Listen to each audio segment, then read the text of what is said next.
How many atoms of aluminum are in 0.25 grams of it?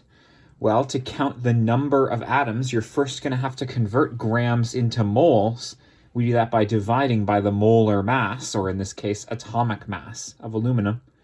And then you can convert moles to atoms by multiplying by Avogadro's number. That's because aluminum, the particle of aluminum is atoms. If it was molecules, you'd be figuring out the number of molecules with Avogadro's number instead.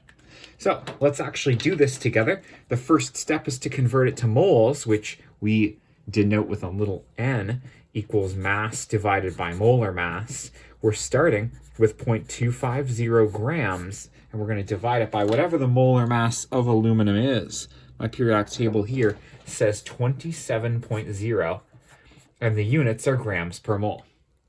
So on the calculator, we'll do the 0.25 divided by 27. My answer here is 0.00925926-ish moles of aluminum. Now, we can convert that to atoms, because aluminum comes in packages called atoms, by multiplying by Avogadro's number. If you want a formula for that, the number of particles is the number of moles times Avogadro's number.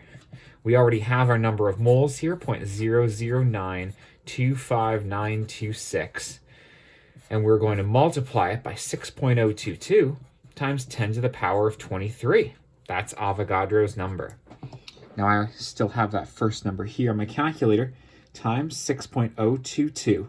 Now on this calculator, this EXP button, which I'm sorry is faded, gives me times 10 to the power of. Yours might say capital E, or it might have two capital letter E's on it. 23. When you type it into your calculator, it should show up something like that. That E means times 10 to the power of whatever that number is that's following it up. I pressed equals here without telling you, and the answer I got was 5.5759 times 10 to the power of 21. Make sure your exponent here matches mine.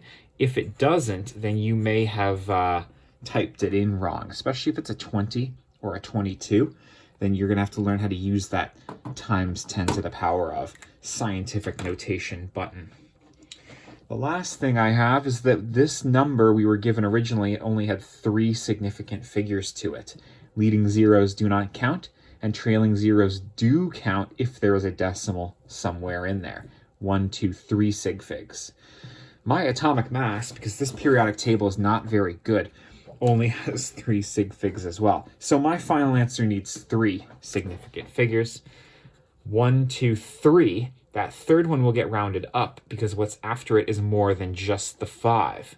5.58 times 10 to the 21 atoms is my number with the proper number of significant figures. Thanks for being with me. Hope it made sense. Ask questions if you have any, and best of luck.